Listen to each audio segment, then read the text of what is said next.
Entonces tenemos que, ya después de realizar todos los procedimientos, en esta primera parte colocamos lo referente al título, al autor, a la fecha, lo referente a los tipos de documentos, el tema que tiene que ver con la presentación. Después habíamos comentado que este elemento es por default. Después generamos nuestro primer apartado, que es introducción. Aquí está el texto que va a estar incluido en la introducción. Después el segundo, que es código de regresión lineal. Aquí está el texto que va a aparecer. Ya habíamos comentado lo relacionado con echo igual a fails. Aquí está el código que va a aparecer. Después colocamos otro texto. Después de ese texto, otro código que va a aparecer en el documento. Y nuevamente esta cuestión de echo igual a fails. Ya hablamos de canir, de qué tiene que ver canir dentro de todos los procedimientos. Ya hablamos de todos estos elementos que están aquí colocados. Ya vimos que todos estos elementos nos van dando la pauta para generar esta tabla que la vamos a ver directamente en el documento. Después generamos la segunda tabla. Aquí tenemos la segunda tabla que también va a aparecer en el documento. Y después de tener estos elementos, vamos al siguiente apartado. En el siguiente apartado, nuevamente colocamos texto. En este texto estamos precisamente explicando qué nos da a entender cada una de las cifras que colocamos en las tablas. Después de eso, ya tenemos resultados estadísticos que nos ayudan a concluir qué es lo que sucede con nuestro modelo. Pero independientemente de eso, también en muchas ocasiones es sumamente útil colocar una visualización del modelo para que en ese sentido quede más claro lo que sucedió con él.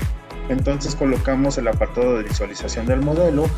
Hemos comentado que iba a ir el código de ggplot2. Después de que comentamos que el código de ggplot2 va a estar incluido en nuestro documento, colocamos texto. Después del texto sí vamos a compartir el código de este paso, y después comentamos que el código de la gráfica como tal, este código de la visualización de los datos no va a aparecer en el documento. Lo que va a aparecer es precisamente la gráfica como tal. Ya que terminamos de ver esta parte de la gráfica, nuevamente regresamos a la redacción de texto. Le decimos, replicamos el proceso en estos gráficos.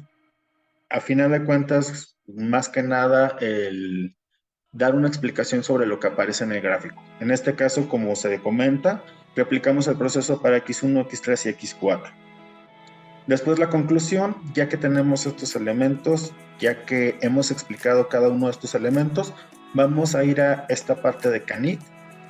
Vamos a dar clic aquí en la flecha y le decimos Canit to PDF.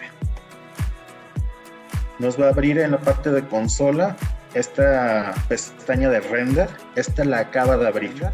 Y aquí vemos que nos dice que segunda sesión inferencial.pdf ya está listo. Vamos entonces a ir a esa parte, vamos a abrir nada más el documento y ya con eso vamos a terminar esta explicación. Ya aquí en el documento PDF vemos precisamente lo que creamos, lo que acabamos de hacer en R-Markdown. En este documento PDF nada más voy a hacer el zoom del 100% para verlo con mayor claridad. Aquí tenemos precisamente lo que comentamos del título, el autor, la fecha, y aparte de eso vemos este primer apartado que se llama introducción, el texto que colocamos, el segundo que es código de regresión lineal, el texto que colocamos, el código que habíamos comentado, después texto, código. Aquí vemos la primera tabla que nosotros creamos dentro de R-Markdown. Después de ello vemos la segunda tabla. Si nosotros quisiéramos colocar aquí tabla 1, tabla 2, colocaríamos como el texto que aparece aquí arriba. De a continuación obtenemos un resumen del modelo y eso a final de cuentas quedaría aquí arriba. Seguimos, vemos el siguiente apartado. En este siguiente apartado vemos el texto que nosotros colocamos. vemos el número de página que en este caso por las indicaciones que lo colocamos sobre todo del tema aparece en esta posición. Después seguimos avanzando, seguimos viendo los resultados. Todos estos resultados a final de cuentas están señalados en estas dos tablas que creamos. Después de ello vamos a la visualización del modelo. Aquí dice precisamente que a continuación visualizamos el modelo, aparece el código de la librería ggplot2, aparece el código predicciones x1. Aquí vemos que aparece el gráfico, no aparece el código del gráfico porque nosotros lo indicamos así.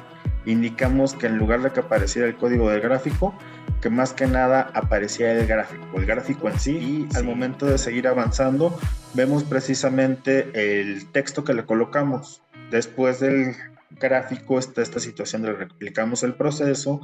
En estos gráficos los puntos representan las observaciones originales. De la misma manera en que habíamos mencionado que hubiéramos podido colocar tabla 1, tabla 2, que también en muchos aspectos tal vez sería oportuno colocar un pie de tabla. También podemos colocar dentro de Markdown esta situación de el título, de colocarle figura 1. Si estamos dentro de lo que es el formato de citación APA, el pie del gráfico también lo podríamos colocar. Tendríamos que especificar la posición, tendríamos que especificar muchos elementos dentro de lo que sería esta cuestión de R-Markdown, o también podemos hacer este otro procedimiento que sería, en lugar de exportarlo a formato PDF, exportarlo a formato Word, y una vez que lo exportemos a formato Word, trabajar en el documento en Word y colocar ese tipo de elementos que acabamos de mencionar. Entonces tenemos esta cuestión de que replicamos el proceso para X2, X3 y X4. En estos gráficos los puntos representan lo que ya señalamos dentro de la explicación del script, es lo que aparece aquí explicado. Después ya nada más aparece una breve conclusión. Hemos realizado un análisis y con eso tenemos listo nuestro documento PDF en donde podemos ver cómo todo lo que realizamos en RStudio, todos los códigos que fuimos creando, todos los códigos que fuimos ejecutando, todos esos códigos nos dan como resultado lo que es estas tablas, o nos dan los elementos para generar estas tablas.